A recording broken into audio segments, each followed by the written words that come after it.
He saved my life, so I stood against the Marshal for the Apache who protected me."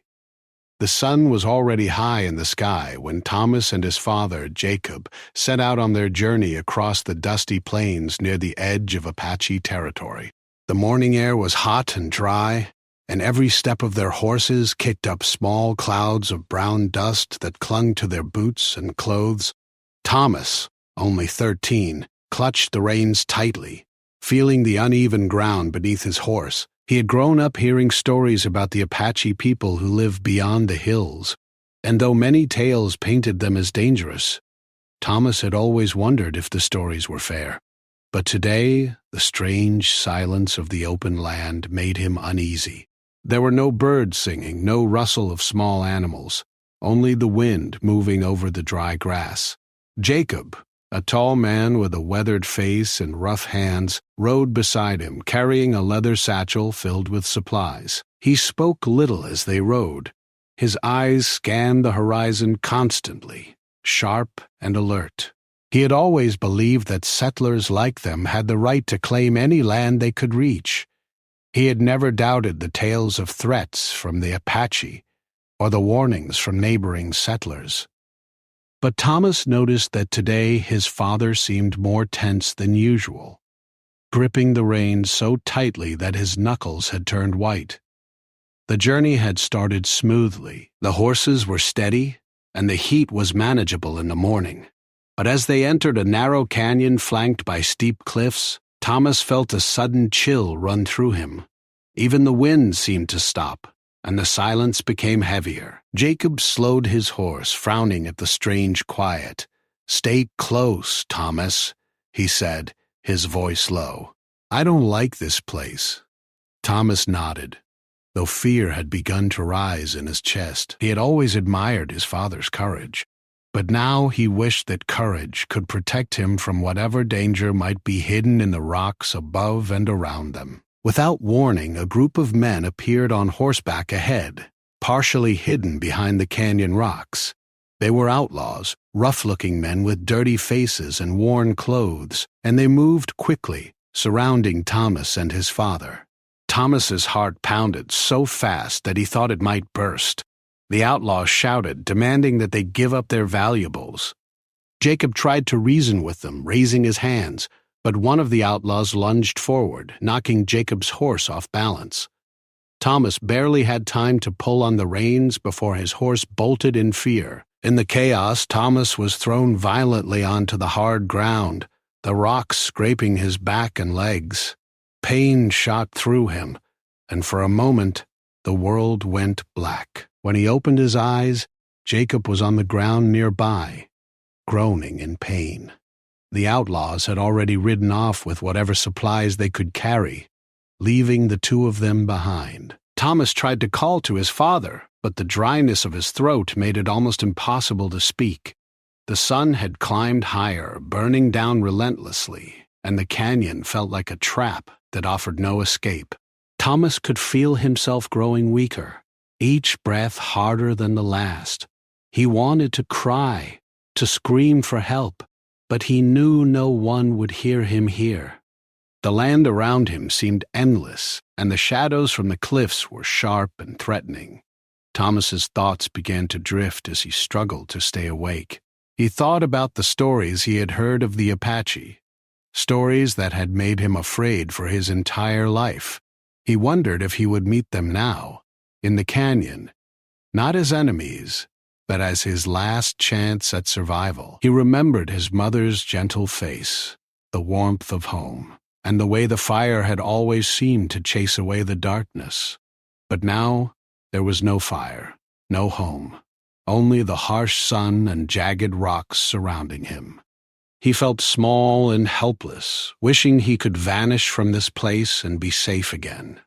Just as Thomas felt himself slipping into unconsciousness, he saw a shadow moving above him. A tall figure stepped into view, and Thomas's heart jumped. At first he thought it was another threat, another danger waiting to finish what the outlaws had started. But as the figure approached, he realized it was an Apache man, his clothing simple but clean, his movements calm and deliberate. The man stopped a few feet away, studying Thomas with quiet eyes that seemed to measure his pain and fear. Thomas wanted to speak, to ask if he was there to hurt him, but his lips would not move. The Apache man knelt beside him, placing a hand gently on his shoulder. There was no anger, no threat, only a strange sense of patience and understanding. Thomas felt a flicker of hope, a tiny spark that perhaps he had not been left to die after all. The man looked around the canyon quickly, then lifted Thomas carefully, carrying him as if he weighed nothing. Thomas tried to protest, but his body was too weak, his voice too small. The man moved with such careful skill that Thomas barely felt the jolt of the rocky path beneath them. Hours seemed to pass as they traveled, the sun dipping lower and casting long shadows across the canyon walls. Eventually, they reached a hidden area, a small camp nestled among the rocks where a group of Apache families lived. They did not greet Thomas with hostility. Instead, they offered him water, a blanket, and a quiet place to rest. Thomas, exhausted and shivering, drank deeply and allowed himself to relax. For the first time in what felt like forever, he realized that the man who had saved him, whose name he later learned was Chayton, had risked his own safety to help a stranger. The thought filled him with gratitude he had never known before. He had expected fear, perhaps even punishment, but instead he found care and protection. Over the next several days, Thomas began to recover. Chayton stayed near him constantly, watching to make sure he did not fall ill again. The other Apache people were cautious, but they treated him with respect. Thomas noticed how they worked together, how they cared for one another, and he began to see a different side of the people he had been taught to fear. The food was simple but nourishing, the water clean and refreshing. At night, Thomas would lie awake, listening to the sounds of the camp, the laughter of children, the soft murmur of conversation, the gentle crackle of a fire, and he realized that these people were not the monsters he had imagined. They were human, just like him. During this time, Thomas also learned to understand small gestures and signals. Chayton would show him which plants were safe to eat, how to find water in the desert, and how to move quietly to avoid danger. He began to feel a connection to the land he had once feared. The desert was no longer only harsh and unforgiving. It was alive, full of lessons and secrets. Thomas's fear slowly transformed into curiosity and respect. He realized that the world was far more complicated than the stories he had been told. He had judged the Apache without knowing them, and now he saw that courage, kindness, and honor could be found in unexpected places. When Thomas finally regained enough strength to leave, Chayton led him back to the edge of the canyon near the town. The moment was quiet, almost ceremonial. Thomas wanted to thank him, to express all the gratitude he felt, but words seemed small compared to the actions that had saved his life. Chayton nodded once, his eyes steady, and then stepped back into the shadows. Thomas watched him disappear into the distance, carrying with him a lesson that Thomas knew he would never forget. True courage is not always loud or violent. Sometimes it is quiet, steady, and filled with care for another person. As Thomas returned to his father, he felt a mix of relief and sadness. He had survived, thanks to the man he had been taught to fear. He knew that he could never see the world in the same way again. The experience had opened his eyes to the possibility of understanding and trust beyond the boundaries of fear and prejudice. For Thomas, the memory of Chayton's quiet strength and unwavering protection would remain a guiding light, a reminder that even in the harshest deserts, humanity could shine through. Months had passed since Thomas returned from the desert canyon. Life in the small town seemed to go on as usual, but for Thomas, nothing felt the same. Every time he saw the hills on the edge of town, he thought of Chayton and the Apache people who had saved his life. Thomas remembered the quiet strength in Chayton's eyes, the patience, and the courage it took to protect him. He had told his father about the Apache man, hoping Jacob might understand that not all stories about danger were true. But Jacob shook his head every time, insisting that the Apache were still a threat and that Thomas should not trust them.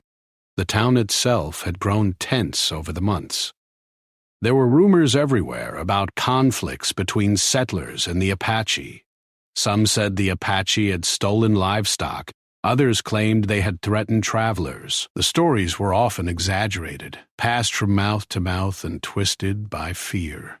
Thomas knew from his own experience that the stories were not always accurate.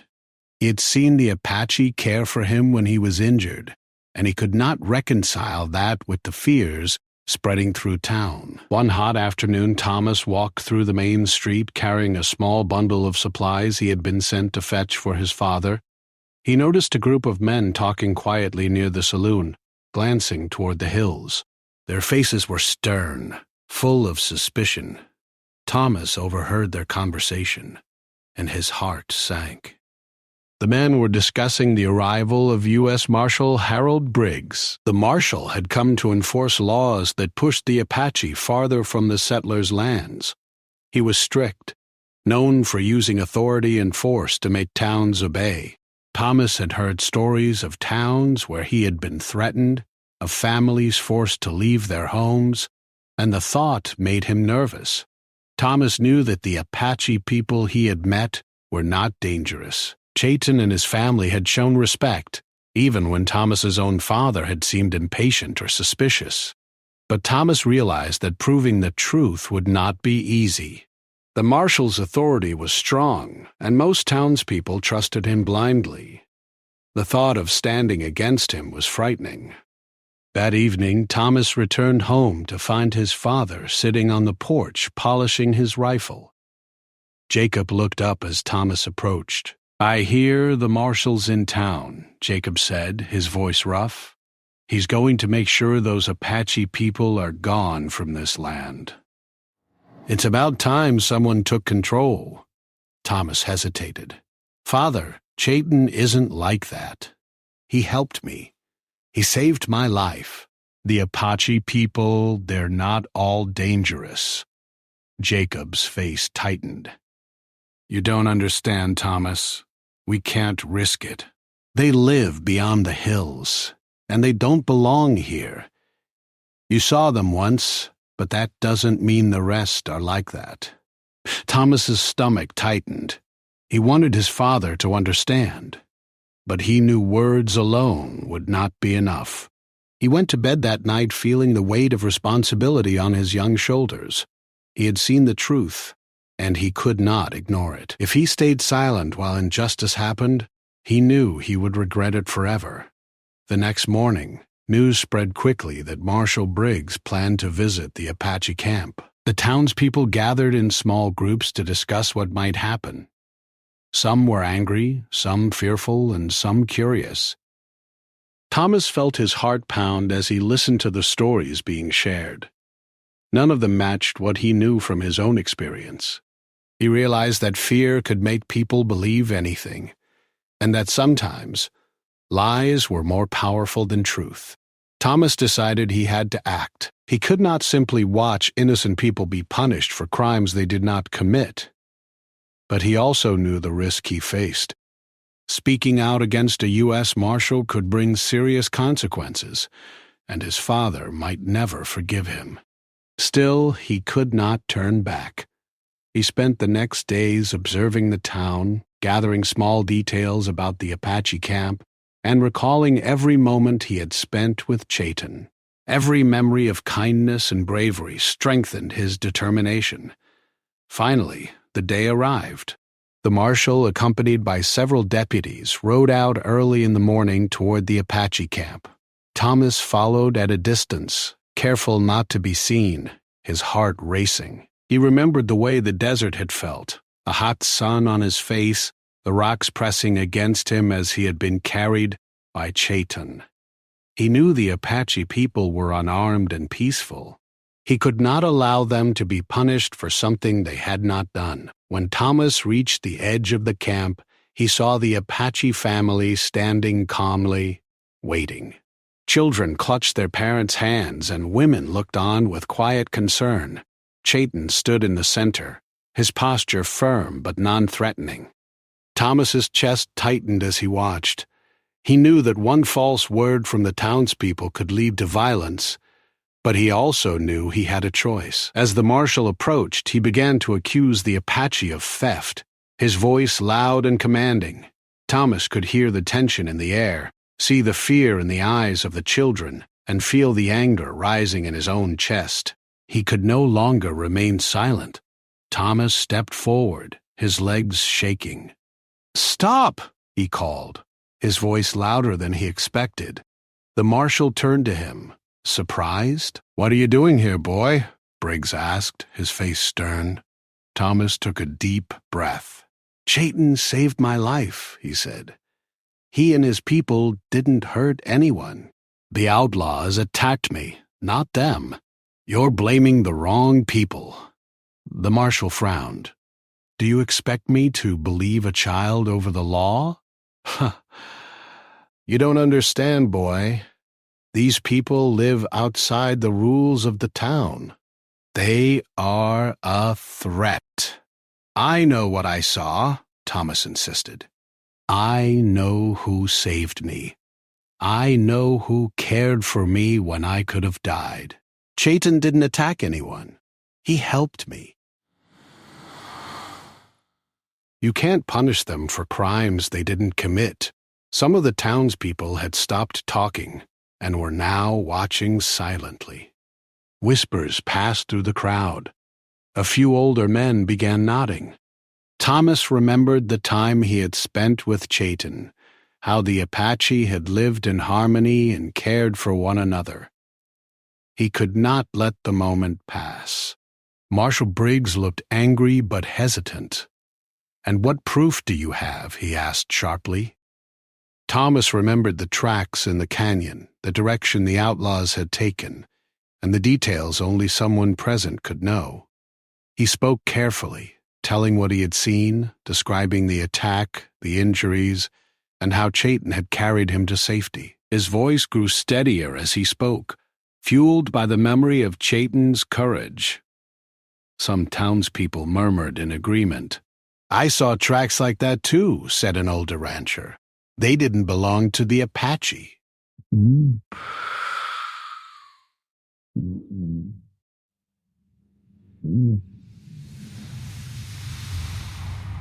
The marshal's face darkened as he looked around. He realized that he did not have enough proof to act without risking resistance from the town.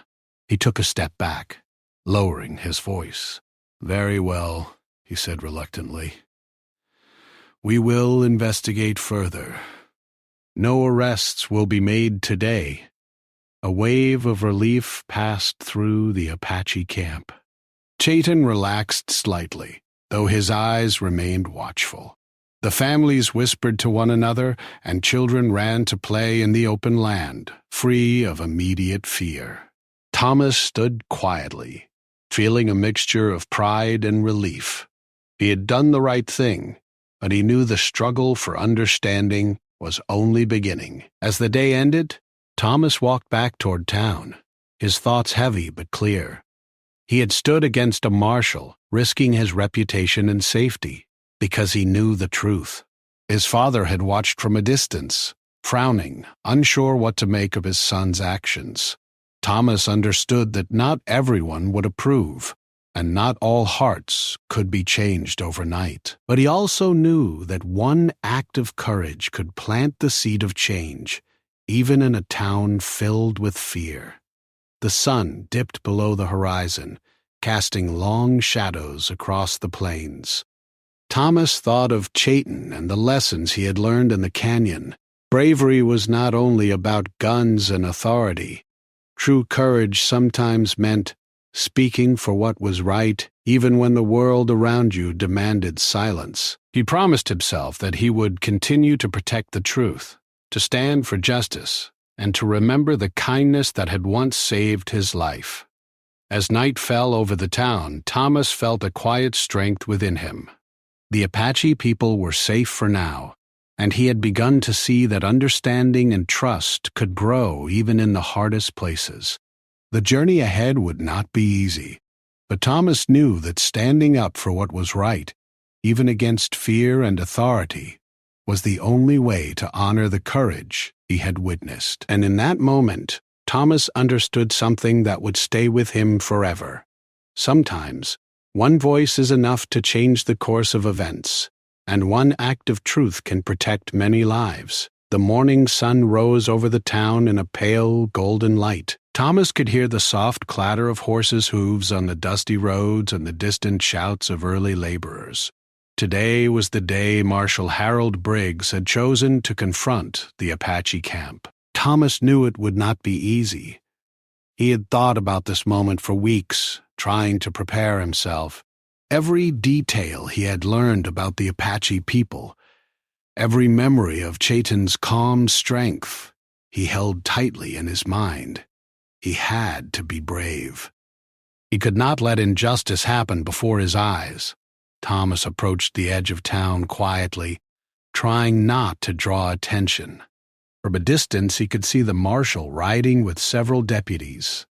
Briggs sat tall in his saddle, his face set in a strict line. His deputies rode around him, keeping watch over the land, as though they expected trouble at any moment.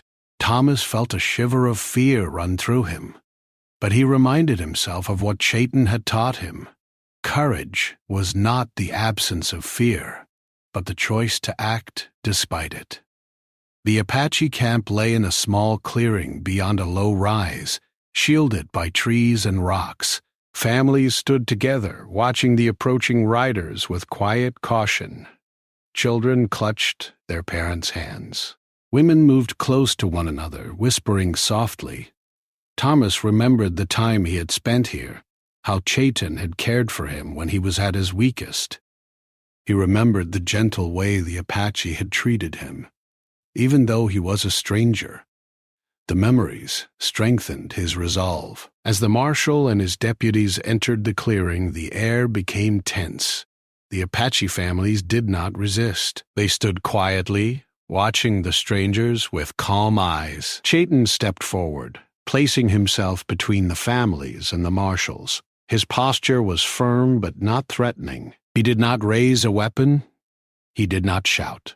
He only stood there, protecting the women and children behind him with his presence.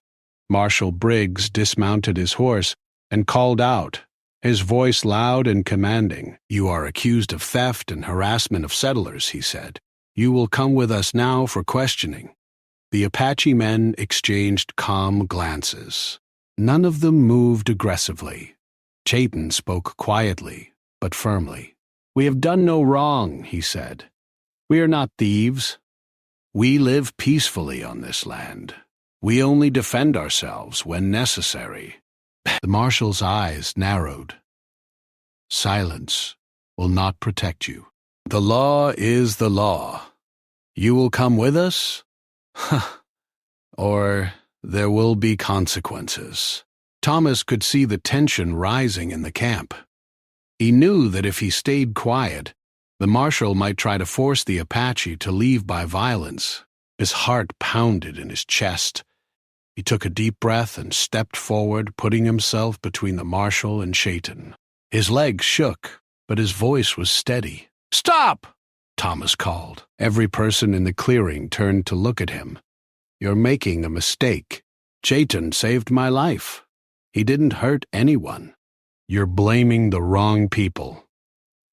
Marshal Briggs turned sharply, his face darkening.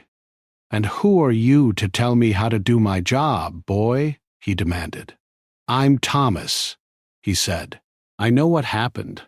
I know the truth. Outlaws attacked me, not the Apache. Chayton helped me when I was hurt. He didn't steal anything. He didn't threaten anyone. You can't punish him or his people for something they didn't do." The marshal's jaw tightened. He looked around at the townspeople who had followed him to witness the confrontation. Some had stopped speaking, watching in silence. Others whispered among themselves, unsure what to believe. Thomas could see doubt spreading slowly across their faces. The memory of Chayton's courage, of his gentle care for Thomas, gave him strength. He continued, recounting every detail that only someone present could know: the attack by the outlaws, the injuries he had suffered, and how Chayton had carried him safely through the canyon. "Tracks led away from here," Thomas said, pointing toward the hills. "I saw where the real outlaws went. It wasn't the Apache. They were protecting me. They saved my life." The older rancher, who had been watching silently, stepped forward. "He's right," he said. "I saw tracks that didn't belong to the Apache. I didn't know what to say before, but now I see the boy is telling the truth." Murmurs spread through the crowd. Some townspeople nodded, others whispered to one another. Even some of the marshal's deputies exchanged uneasy glances. The tension in the air grew thick. Marshal Briggs looked angry, but he also realized he could not act recklessly without causing a bigger problem. He took a deep breath and raised his hand. "Very well," he said, his voice controlled but firm. "We will not make arrests today. But the matter will be investigated further. Do not think this ends here." Chayton relaxed slightly, though he remained watchful. He nodded once at Thomas, a small gesture of respect and gratitude.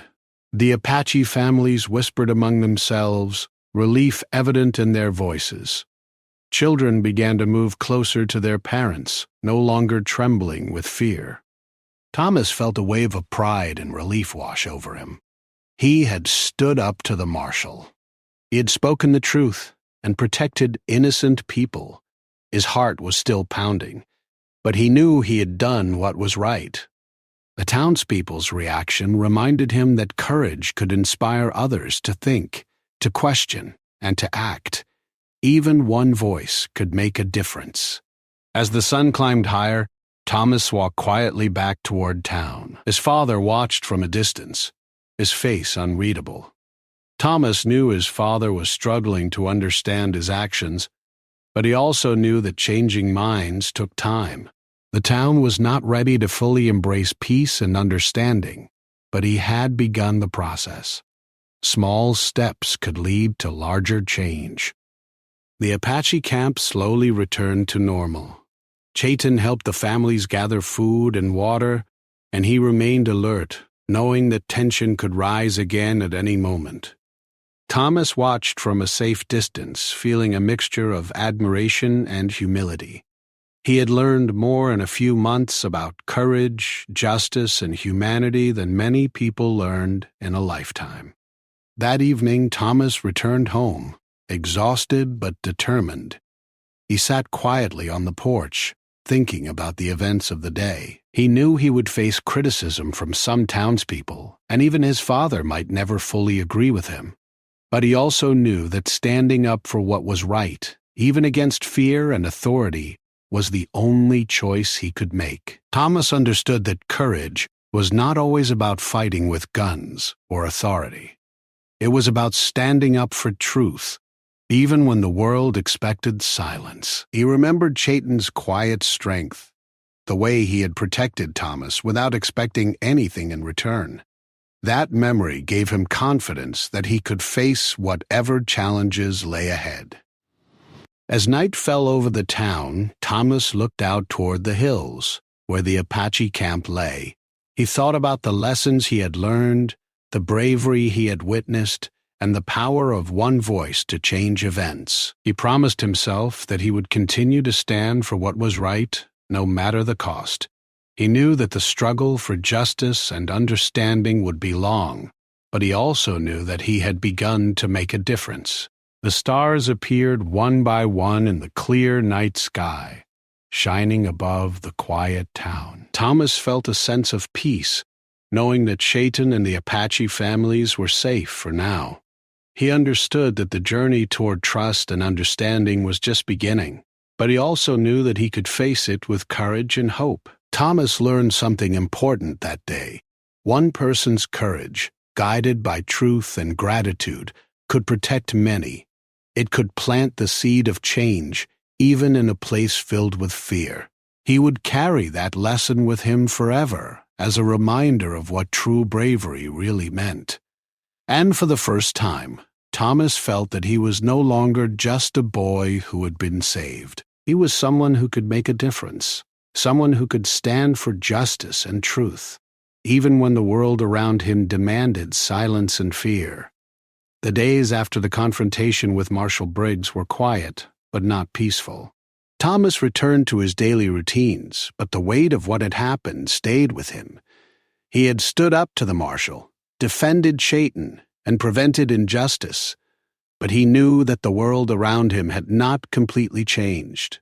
Some townspeople still whispered behind his back, questioning his loyalty. Others stared at him with suspicion, wondering why he had spoken for the Apache instead of standing with his own people. Even Thomas's father, Jacob, remained distant. He did not scold Thomas, but he did not praise him either.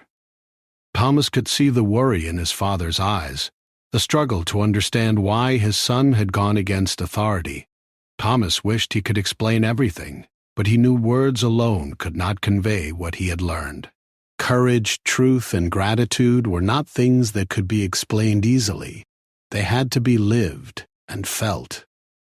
As the town began to return to its routines, Thomas thought often of Chayton and the Apache families.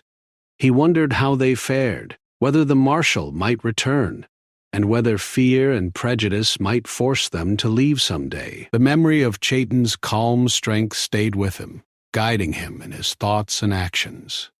Thomas realized that he had grown in ways he did not expect. He had faced fear and doubt, yet had chosen to do what was right. That choice had not been easy, and it had not been free of risk, but it had taught him something he would never forget. Standing for justice required courage, but it could also inspire hope. One afternoon, Thomas decided to ride toward the edge of town, toward the hills where the Apache camp lay.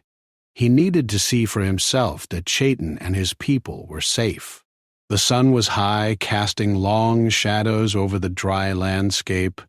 The wind carried the scent of dust and sagebrush, familiar and comforting.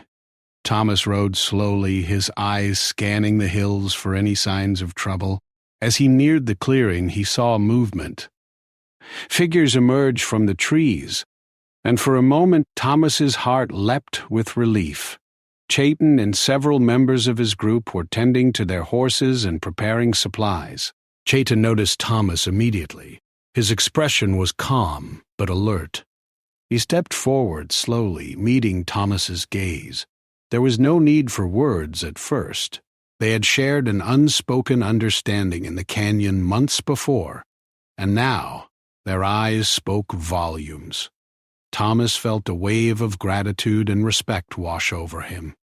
Chayton had saved his life once, and Thomas had tried to protect him and his people in return. Thomas approached, careful not to startle anyone. "Chayton," he said softly, "I wanted to make sure you are safe." Chayton nodded. "We are well," he replied in his quiet, measured voice. "The town has not returned yet. We are cautious, but we are fine." Thomas smiled, feeling a sense of relief. "I'm glad. I just wanted you to know that I will always speak for the truth. I will not forget what you did for me." Chayton looked at him for a long moment. "You were brave," he said. "Many adults would have stayed silent. You chose to speak. That is not easy for anyone, especially a boy." Thomas felt a swell of pride, but it was mixed with humility. He remembered the fear he had felt when facing the Marshal, the doubt that had crept into his mind, and the risk he had taken. "I was scared," he admitted. "I didn't know if I could do it, but I couldn't let you and your people be punished for something you didn't do." Chayton nodded, understanding. "Courage is not the absence of fear," he said. "It is acting despite fear. You acted when it mattered most. That is what counts." For a while they stood in silence, watching the sun move lower in the sky. Children played nearby, their laughter a reminder of normal life, continuing despite fear and tension. Thomas felt a deep sense of connection, not just with Chayton, but with the world itself. The desert, once a place of danger and uncertainty, now felt alive with lessons, guidance, and hope. As evening approached, Thomas knew it was time to return to town. He felt a pang of sadness, knowing that the paths of their lives were separate. Chayton and his people would remain cautious, living at the edges of the hills, while Thomas would continue his life among settlers who did not yet understand. Yet Thomas also felt a sense of responsibility. He had witnessed the power of truth and courage, and he knew he could not turn away from it. He had to carry these lessons forward, shaping his actions and the way he treated others. Before leaving, Thomas turned to Chayton. "I hope someday people will see you as I do," he said. "Not as enemies, but as human beings who can teach us about honor, bravery, and kindness." Chayton's eyes softened. "That day may come," he said, "and when it does, it will be because of people like you who stand for what is right." Thomas nodded, feeling the weight of Chayton's words. He realized that the future was uncertain, but small acts of courage and truth could shape it. He would not always succeed, and not everyone would understand. But he could try. He could be a bridge between worlds, carrying understanding where fear had once ruled. As Thomas rode back toward the town, he noticed how the landscape had changed with the fading light. The hills glowed orange, the sky painted in shades of pink and purple. He felt a sense of calm, knowing that Chayton and his people were safe for now. He also felt a sense of determination, knowing that he had a role to play in fostering understanding and justice. The lessons he had learned in the desert and in the confrontation with the Marshal would guide him for the rest of his life. In the days and weeks that followed, Thomas continued to observe the town and the Apache camp from a distance. He saw small changes beginning to happen. A few settlers began to trade with the Apache, sharing food or supplies. Some stopped spreading fear-filled rumors. Change was slow, but it had begun. Thomas realized that change often started with a single voice, a single act of courage. Sometimes it was all it took to shift hearts and minds. Thomas also noticed that his own heart had changed. He was no longer the fearful boy who had ridden into the canyon months before. He had grown stronger, braver, and more thoughtful.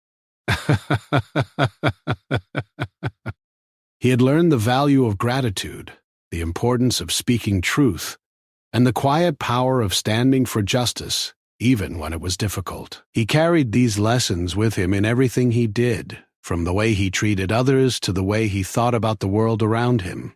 One afternoon, as he walked through town, he overheard a group of children talking. They were telling stories about bravery and courage, about people who had done the right thing even when it was hard. Thomas smiled quietly, realizing that these stories, passed from one person to another, could change hearts as well. Perhaps one day, the townspeople would understand that Chayton and his people were not enemies, but neighbors worthy of respect and trust. At home, Thomas often thought about his father. Jacob remained skeptical and cautious, but Thomas hoped that over time, his father would come to understand. He knew that understanding and change often came slowly, and that patience was as important as courage. Thomas also knew that his actions had made a difference, even if only a small one. He had prevented injustice, protected lives, and honored the man who had saved him. As months turned into years, Thomas continued to grow into a thoughtful and brave young man. He carried with him the memory of Chayton and the lessons of the desert canyon. He remembered how fear could blind people, how courage could inspire them, and how one act of kindness could change a life.